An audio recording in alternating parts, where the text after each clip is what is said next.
Hi, today I am here with Nick Azo. He's the Vice President of Marketing at Auditoria. He's a very experienced marketing leader who has worked both at really large companies with large teams and early stage companies where he's been a one person marketing team as a marketing leader. So that gives him a very interesting perspective on teams and, what and how do you build a team for success. Nick, thank you so much for being with me today. Glad to be here, Carolyn. So my question for you today is, obviously, I think you can talk to any marketer you want. They're all going to tell you they need more people at any time. But hiring the right person at the right time is really important. So how do you know when it's the right time to hire?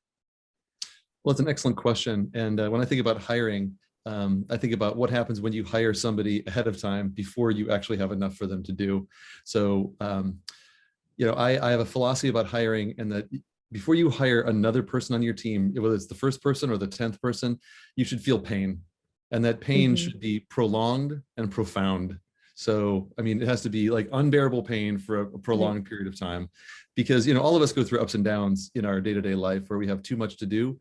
And sometimes the temptation is to take that short-term pain that's not very profound and to try to fill that role with a person. And if you don't do it carefully and thoughtfully, then you might end up hiring somebody who really has nothing to do after the first month that they're on the job. And then they have to go out and find things to do. And there's a lot of bad things that can happen there, but it's really a shame when you have an employee who stand around waiting to be told what to do, and they don't have anything to do. So that's my philosophy on hiring: prolonged and profound pain. Right. And that's a good philosophy, especially when you spend a lot of time hiring the right person for your team. You don't want to lose them because they are bored, right? Because they don't have anything to do during the day. That's right. And so my follow-up question, once you know, okay, I do need someone to fill a specific role, how do you hire the right person? Well, finding the right person is a combination of really two things, maybe more than two things. But the two things I think about is their competence and their compatibility. So are they competent? Can they do the job? Are they the best person for this job? Are they an A player at the top of their game? Literally, are they the best person sitting in that chair? And so, there's lots of things that we can do to assess that. You can give people, ask for writing samples. You can have them do presentations. You can have them do 30, 60, 90-day plans.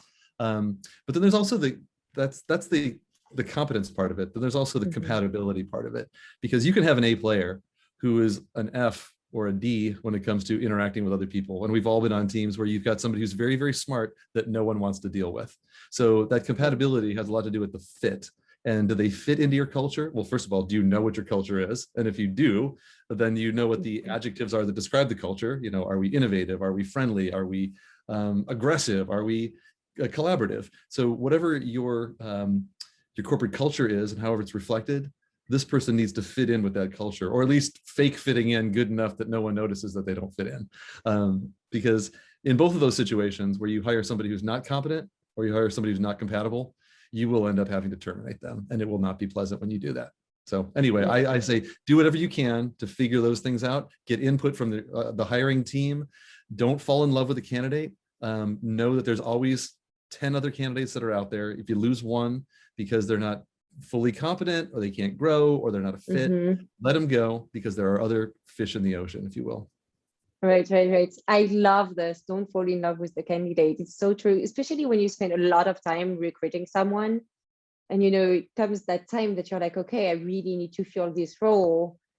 And you're kind of willing to oversee some things that might not work. So yeah, that's a really, really good advice. That's right, because you will, if you fall in love with a candidate, you will overlook many of their flaws that are glaring that other people see. That's why you should always have multiple people, including people who are very critical, who can really tell you the truth in that hiring process, and they will uncover things that you didn't even think to uncover. Because part of it is we are so wrapped up with our emotions with this person, we don't want to ask them a hard question. Where somebody else who might not be emotionally invested, we'll ask them that hard question. And then you find out, oh, wow, they completely fumbled that. If I had asked that question, I would have known. Right, exactly. Well, that's excellent advice. Thank you so much, Nick. Glad to be here, Carolyn.